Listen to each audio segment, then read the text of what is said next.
ndi kubanyuriramo muri make. Hari nk'abantu badashobora kubivuga ngo kwica umuco, nk'abantu babyara rwose uyu mubiri wabo uhindutse bibabaza, ariko hari nk'abatabyitega, ariko abantu benshi bakunze batinya kubivuga.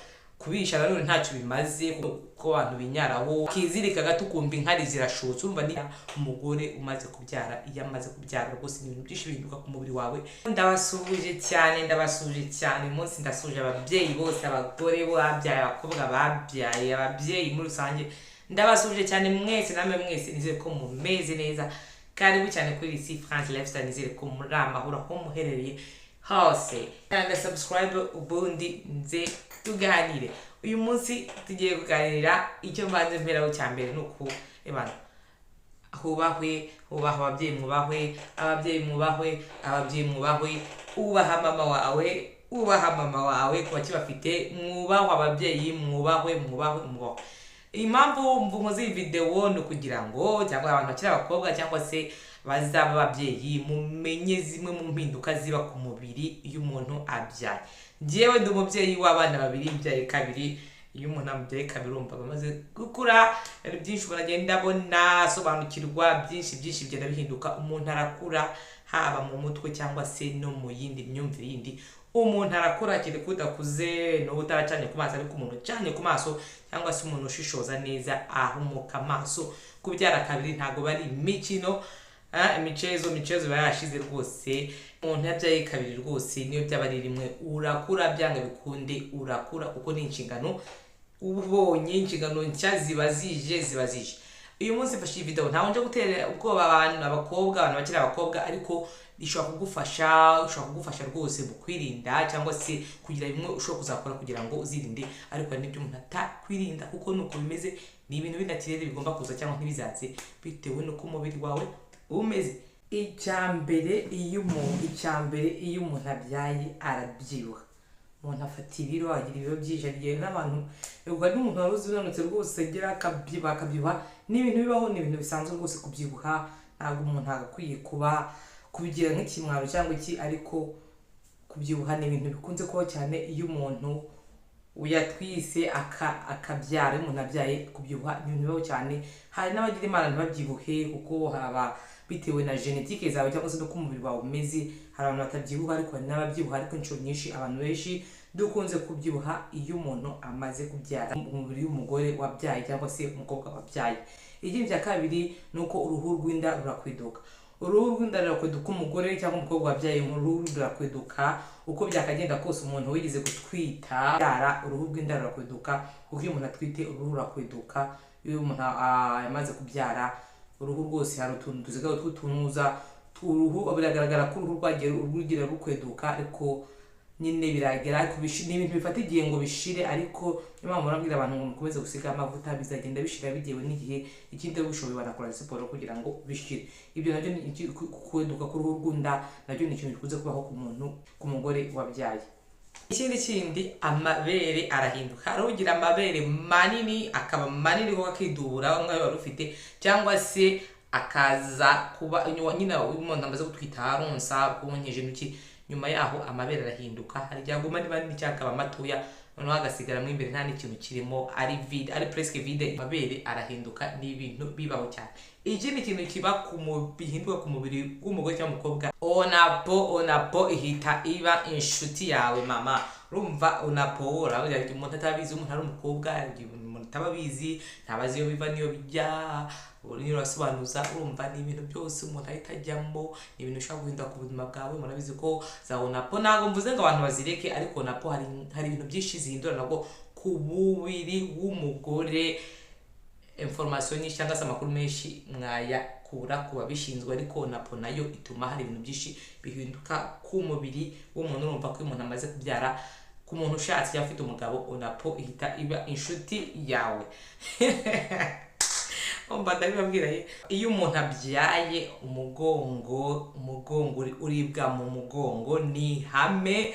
Ndahamya ko 99% abagore bose babyaye, niba barabyaye umwana umwe cyangwa babiri, mu mugongo hari ikintu gihinduka. Umuntu akenshi iyo yunama yumva hari ububabare mu mugongo. Babyara umwana umwe cyangwa babiri, umugongo ntabwo mvuga ngo urangirika, ariko hari ikintu uhindukaho cyane cyane umuntu akimaze kubyara. Iyo wunamye gato wumva ibana umugongo urakurya, ahubwo urangije nibaza nk'abantu babyaye abana benshi, wumva ni ukuri ko Imana mva bakuri ingofero kabisa, muri abantu bakomeye cyane, bamama mubyara abana benshi, muri abantu bakomeye.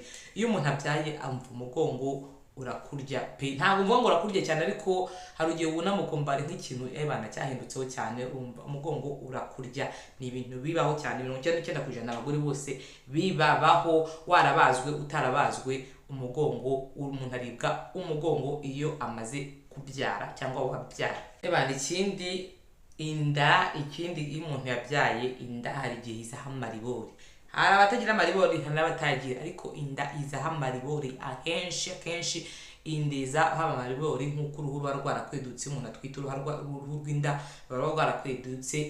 Ahanini cyane abantu benshi bagira ntuza stretch mark cyangwa se vergeture ku nda, ziza ntuza amaribori aza ku nda. Ni ibintu nabyo bikunze kubaho rwose, ni ibintu bibaho ku mugore wabyaye cyangwa amaze kubyara. Ikindi umuntu abyaye umva hari abinyaraho, kwinyaraho murabizi, cyangwa se n'umuntu atwite arabinyaraho, kubera ko iyo umuntu atwite umwana uri mu nda, hari igihe organe cyangwa se bintu biri mu nda hari bimanuka cyangwa se bigahinduka, cyangwa hari imitsi yo mu imbere igenda kweduka cyangwa se gacikagurika, bigasaba ko umuntu abyaye asubira kugira ngo ubundi hari reduction, hano babyita ngo reduction périnéale, ntumbaze, ariko bagakwiye kubisubira. Hari abantu nk'urugero nk'abantu babyara cyangwa se iyo batwite batabasha kugira kwitangira cyangwa se kwifata. Iyo umuntu ashaka kunyara, igihe umuntu ashaka kunyara akavuga ati ndajya mu minota 5, ariko hari n'abatabasha no kwifata, ukabona hari n'ubona nkari zishotse. Na nyuma yo kubyara hari abikunze kubaho rwose, kubya atarindira n'umunota umwe yashatse kunyara, kubya atarindira ngajye kuri toilette bitabijya umva n'abinyaraho rwose. Ni ibintu bibaho cyane, ariko ibyo nayo ni ibintu bibaho iyo umuntu intuza yabyaye. Kwinyaraho bishobora kujya bikubaho kubera ko hari organe mu imbere ziba zaramanutse, ntabwo ngo zimanuke isohoke, ariko ziba zarandutse, cyangwa hari imitsi imwe n'imwe y'imbere, amavese cyangwa se byose byaragize zaramanutse, cyangwa se imitsi yaragiye yangirika. Hari igihe ibyo byose tuzajya tubirebera hamwe ku buryo umuntu yabigenza, cyangwa se ibyo yakora amasiporo, mpamvu gukora siporo ari ngombwa. Ikindi kintu gikunze kuba ku bagore batwite intuza imisuzi yo mu gitsina, kambivuga atavuga none nteyibuye ku karere umva abantu bakunda iyo barabyaye imisuzi yo mu gitsina ibaho cyane, bikunze kubaho cyane. Turabizi ko imisuzi hanze isohoka mu kibuno, ariko magaza basohoka mu gitsina nabyo bibaho cyane. Ugira iki kibazo cy'imisuzi mu kibuno rwose ugomba kugira, hari exercice abantu bakora kuzigufasha, hari exercice berekana kwa muganga baguha kugira ngo uzajye ukore, kugira ngo iyo mitsi ya hano munsi y'inda rwose umuntu abashe kuyifunga, cyangwa se kugira bigufasha kugira ngo iyo mitsi yongere isubizanye. Ariko bibaho ko abantu bagira imisuzi isohoka mu kibuno, cyangwa se izo buru bisohoka mu gitsina, bibaho cyane, bibaho rwose. Ntabwo ari ibintu bishya, ni ibintu bikunze kubaho cyane ku bagore babyaye. Abakobwa ntabwo mbizi ko bibaho, njye nabyize bimbaho, ariko bishobora kubaho cyane, ariko bikunze kuba ku bantu b'abagore cyane. Ikindi kintu bikunze ku mubiri w'umugore cyane, abagore kenshi bakunda kurwara infection. Ntugora ko ari intuza ari umwanda cyangwa se ibindi infection zintuza zose ziri vaginale zikunze cyane nabwo kwibasira abagore. Hari igihe ubona bije ukibaza byagenze ute, nta bindi bakoze, ariko ni ibintu bikunze kubaho cyane. Ikindi kintu gikunze kuba ku bagore gucikagurika imisatsi. Umva imisatsi irapfuka urasokoza ugakoraho nk'ikiro cy'umusatsi cyaguye. Iyo umuntu yabyaye imisatsi irapfuka. Iyo umuntu yabyaye umva umunaniro uragutaha, charge mentale ziragutaha. Charge mentale bavuga ati inshingano nyinshi zigutaha ubwonko. Urabizi ko umuntu abyaye umva utangira kwibaza uyu mwana, nyine uba ubonye umuntu mushya wo kwiyokipa cyangwa se umuntu mushya wo kwitaho. Ni ibintu abenshi tutaba twiteze, urumva n'impamvu umuntu agomba kwitegura mu bwonko cyangwa mu mutwe ukabyitegura. Ariko ahanini niyo mpamvu usanga abantu benshi ahanini babyaye usanga bafite amadepression. None iyo waba udafite n'umugabo ukugira ugusuteninga cyangwa se umugabo ugushyigikira cyangwa se ugufasha, usanga abantu benshi, abagore benshi bafite depression. Ni ibintu bikunze kubaho cyane, charge mentale, umunaniro, kubura ibyo kuryama, urafite umwana urira cyane, depression yanaguhitana. Cyangwa iyo udafite na famille, cyakora abantu mu Rwanda mugira Imana mu gihugu bose bafite n'abakozi bafasha imirimo, nk'abantu baba hano mu bihugu byo hanze ibyo abakozi nta haba niwo wibwiriza no ugira iyo udafite no umugabo kugira rwose ugufasha cyangwa ugushyigikiye mu byo bintu umuntu aba arimo mu byo bintu umuntu aba arimo akimara kubyara ushaka gusanga urwaye depression kwigunga cyangwa se byose bishobora kukubaho cyane. Ikindi kintu gishobora kubaho ku bantu ntuza babyaye guhindagura kw'imisemburo bibaho cyane, ugasanga wenda hari nk'abantu bihindukaho cyane, ugasanga wari wifite nka regre wenda zizaga zimeze neza zikaza noneho ziriregiriye zigahinduka zikaba regiriye, ari umva umuntu agasanga arwaye ibiheri amahormone ugasanga noneho tuvuge noneho nka ovulation nge nk'ikintu kingunda kumva ovulation mbere yambagaho ntisinanabimenya, ariko ovulation isigaye mba nkumva nkabyumva ukagira ngo ni nk'inuza nk'ibise biri kumfata, ariko ntabwo babijyana cyane, ariko ndabyumva ko ndi mu gihe cya ovulation. Urumva ni imisemburo igenda ihinduka, imisemburo nayo ni ikintu gihinduka cyane ku mubiri wawe iyo umuntu azikugisha imisemburo ishobora guhinduka ugasanga warwaye nk'ibiheri, bishobora guhinduka ugasanga uri gutakaza imisatsi, inzara, sinakubwira hari n'abakuka amenyo bitewe n'uko umubiri wawe umeze, n'ibintu bikunze kubaho cyane arabyara cyangwa se nabo bibaho ntamenye uko bigenza, ariko hari nk'ibimenyetso ushobora kuba ufite cyane nk'abantu ku byo maze kuvuga byose, nk'abantu bafite ntuza za fuite urinaire cyangwa se abantu bagira intuza by'inkari intuza ntibabashe kwitangira cyane ngo ntabashe gutegereza umwanya munini ajye kuri toilette, cyangwa se abantu nabo zishoka mwajya kwisuzumisha, hari reduction, hari intuza ama exercice bakora akunda kugira ngo imitsi yaba yarangiritse cyangwa se bongere bagufashe bayigire, hari ama exercice umuntu bagufasha gukora kwa muganga ugera ababishinzwe, cyangwa se niyo mpamvu mbwira abantu babyaye mugomba gukora siporo ni ingenzi. Hari amasiporo afasha kugira ngo niyo mitsi yangiritse yongere igire intuza isubirane burya rwose nge umva abantu babyaye Imana abana benshi umva shapo kabisa, ntabwo ndi kubahabura, ariko no kugira ngo nk'uwo bibaho cyangwa se utabyiranda konte cyangwa se utarabitekerezaga ushobora kugenda bakagufasha kwa muganga baragufasha. Ni ibintu bikunze ko cyane kimwe n'ibyo kunyara abo bitabaho rwose, ariko buri wese agira umubiri wihariye, akubyo n'ibintu muri general bikunze kuba ku bagore babyaye bibaho cyane.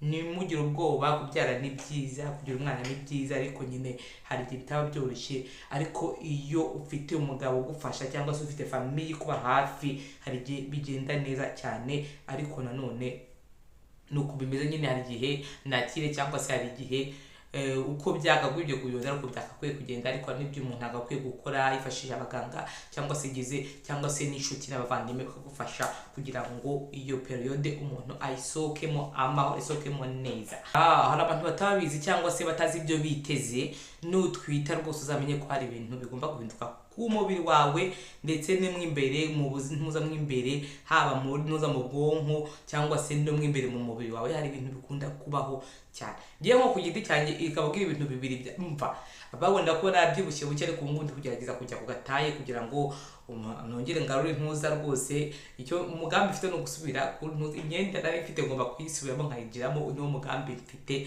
Ibiro nafashe ngomba kubigabanuka akada kakongera kagasubira intuza, mpamvu nkora amasiporo, dukora amasiporo kugira ngo twongere dusubire ku gataye. Kubishaka kumva birimo, hari abantu bireka rwose bakireka bakabyibuha, ntabwo kubyibuha hari ikibazo, ariko hari igihe nyine bari ngombwa ko umuntu yigira rwose yitaho, ni ngombwa cyane. Hari igihe utitayeho rwose ibintu bigenda, ariko iyo umuntu yitayeho rwose nisaba cyane. Urabona ko umuntu agataye umuntu aba afite atarabyara rwose, hari igihe umuntu ari mwongera akagarure icyo ngomba gukora rwose. Icyangombwa ni uko wumva biba bikurimo wowe nyirizara, ntawe uguhatirije. Icyambere ni ukumva wowe bikurimo.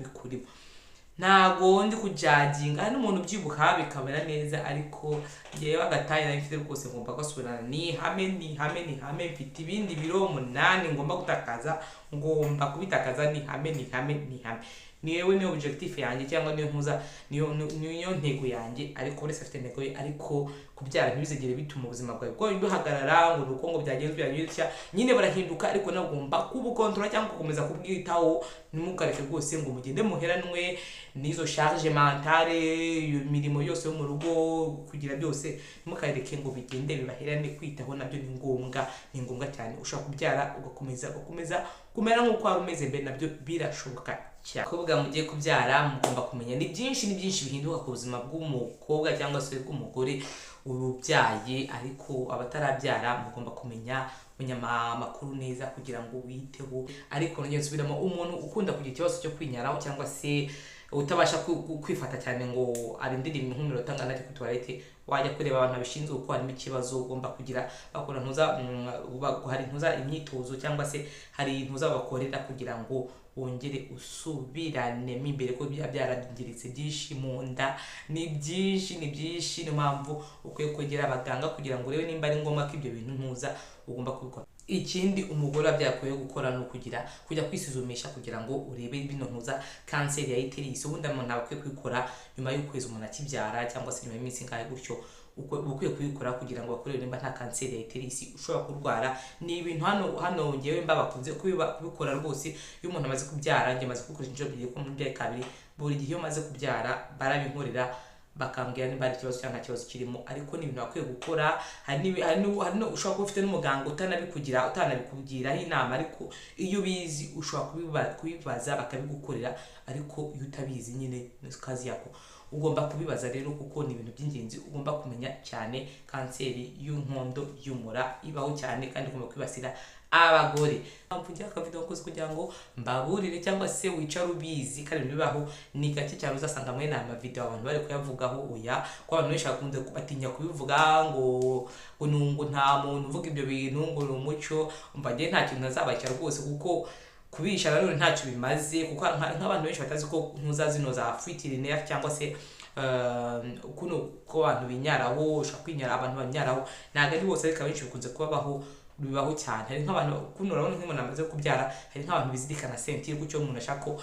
muzinda igabanuka, wakizirika gato ukumva inkari zirashotse. Urumva ni ibintu bikunze kubaho cyane, impinduka zibaho cyane ku mugore w'umukobwa. Iya umugore umaze kubyara, iyo amaze kubyara rwose ni ibintu byinshi bihinduka ku mubiri wawe no mu imbere bigahinduka. So mukore subscribe kugira ngo video nyinshi bikomeze bagereho rwose. Nzambagezaho utuntu tw'ubwenge twungana ibitekerezo.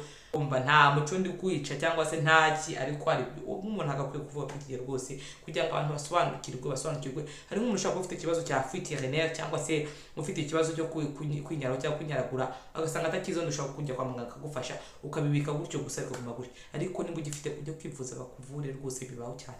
Kora subscribe kugira ngo tuzacikanwa n'ibiganiro nkomeje kuzabagezaho rwose. Twige twiyungure, dukomeze dutere imbere muri byose twitaho. Nawe murakoze.